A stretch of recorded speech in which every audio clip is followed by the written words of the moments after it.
team who found the things that excited them and then went after them. And then I'll open it up to questions. So the first example is Simon. So when I was working on Speechify, I was in a random dorm at Brown, and I was working on the iPhone app and the Mac app, and I didn't have time to do a media hack that I wanted to do. So I posted on my Facebook during winter break, hey, I want to do this media hack. Anybody have some time and wants to help me? And then I also posted it on the Hackathon Hackers group on Facebook and Hackathon Hackers Europe. And I get this message from this random kid in Bulgaria. He goes, hey, I watched a couple of your YouTube videos and read a couple of your Medium posts. I'm really excited about what you're doing. I'd love to help. And I was like, great. So I sent him a PDF of what I wanted him to do. I went to sleep. I woke up. It was done. I was like, wow. And I was like, thanks, man. And he's like, yeah, you're welcome. Whatever else I can help with, let me know. I was like, OK, cool. A couple of days later, I want to optimize our website. And I don't have time for the website because I'm working on the app. So I post on Facebook, and we become friends on Facebook. Anybody good with HTML and CSS? I want to optimize our website. He reaches out. And he's like, hey, I know HTML and CSS. And I was like, great. Send him the sketch design. Go to sleep, wake up, it's done. And I'm like, what the hell are you? What is going on? Thank you so much. And he's like, yeah, absolutely. How else can I help? And I'm like, well, I want to build a scraper that will find people on Product Hunt and Medium who have dyslexia and like audiobooks. And he's like, on it. A week later, we have a scraper. He's like, how else can I help? And I was like, well, I mean, that's all I thought about, but it would be dope to have a Chrome extension. He's like, well, I don't know how to build Chrome extensions. Like, OK, cool. But let me look into it. 2 weeks later, he teaches himself how to build Chrome extensions, and we have one. Actually, no, it was 1 week later. And I'm like, who the hell are you?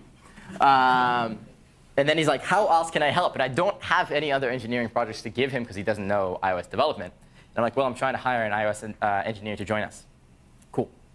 We do a Skype session.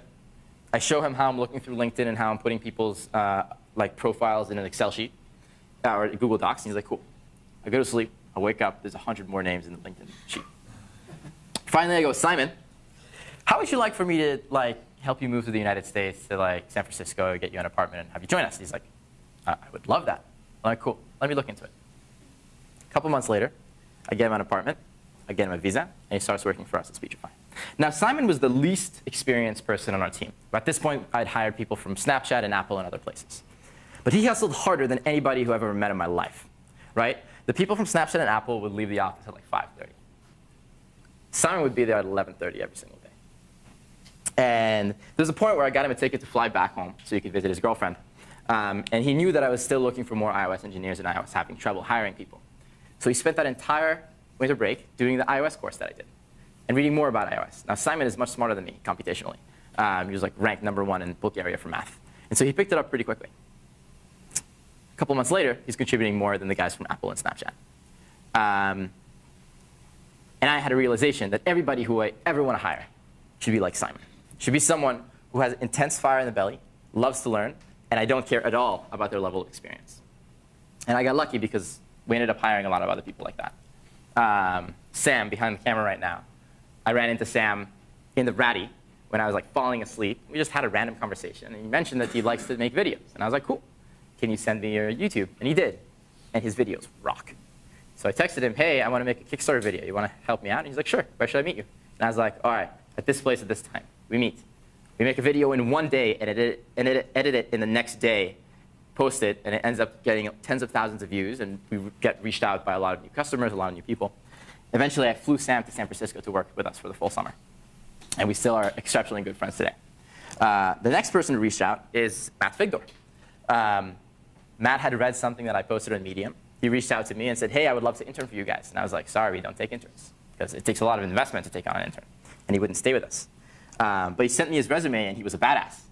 Eagle Scout, everything. And so I was like, cool. Well, here's the course I used to learn iOS development. See what you can do. 2 weeks later, he's done. He's built 24 projects, including Hello World and clones of Instagram, Snapchat, and Tinder. And he just locked himself in his room for a winter break and just worked through all of this. And I was like, wow. Cool. Here's a sample project. Try to do it. So he built a clone of Speechify, like mini clone. And I was like, great, you're hired. So he came out and joined us for the summer, and the best person that I could possibly have working with us. The next person is Justin. Justin Chen watched a vlog that I had made with Sam, skipped a class to come to a talk that I gave at Brown last year. And at the end of the talk, he came to talk to me and was like, hey, I would love to work with you guys. I don't care if I have to sleep on the floor, sweep the floors, whatever. I just want to be part of whatever's going on here. And I was like, cool, cool. So I gave him a little interview, and he didn't have much experience. So I didn't really, and it was getting close to the summer. I didn't know how I could have him help with anything. But like Simon, he said, well, what can I help with? And I was like, well, OK. I need to get all the reading information from all the classes at Brown to put it on Speechify so it's easy for people to start listening ahead of time. But it's really hard to do. He's like, cool, let me look into it. 2 days later, he sends me a document with all the digitized readings of all these classes. And this was midterm season, like dead week. I don't know what he did for his classes. And then later on, I asked him to go present in these classes and tell them about Speechify, and he did. And so as the summer was getting close, I was thinking about the decision that I'd made, that the optimal person to hire is someone who learns fast and has fire in the belly, and I don't care about experience. So I messaged Justin and I said, hey, I'll pay for your flight, I'll pay for your housing.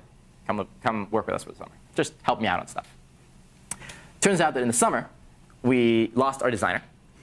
Justin taught himself design and became the best designer I've ever worked with, or like one of the best, in a very short period of time. Now the entire Speechify app, every pixel of it, is designed by Justin Chen. And so the conclusion there is when you see something that you get excited about, don't be shy, message, reach out, and offer to help. And so the last point, 2 points that I'll make, and then I'll open it up to questions. Notice that all the people who reached out to me are people who reached out to me because I took the time to make a video or make a Medium post or do something to share my knowledge with other people. Not because I have any incentive for people to pay me, but because it's important for me to teach other people the things that I've learned. That's the reason why I take the time to come here every year. And I don't care if those people work for me or not. I care that they know the information so that I can create value in the world in one of the most effective ways possible, which is figuring how things work and then sharing that information with other people. So to conclude that, if you think about it, all the things that I did that I told you in this story, none of them required a ridiculous amount of intelligence. You might think, no, stop, Cliff. You taught yourself how to do this and how to do that. Like, no, that's wrong. I'm not very good at spelling. I'm not very good at reading. I probably had like a lower GPA than most people coming into Brown. But I just don't stop. If I get interested in something, I make peanut butter sandwiches, and I stay up and I figure out how to do it. And so does Simon. Simon stays up all night and stays there until 11 p.m. and figures out how to do it. Now, you should sleep. You should do the things that give you energy. You should go to the gym. You should eat well, et cetera. But if you get excited about something, go and do it. And the next talk that I give will talk about mechanisms that I use in order to make myself do those kind of things. And so the final point that I want to make is everything that I've done, each and every single one of you can do. Hit me with questions.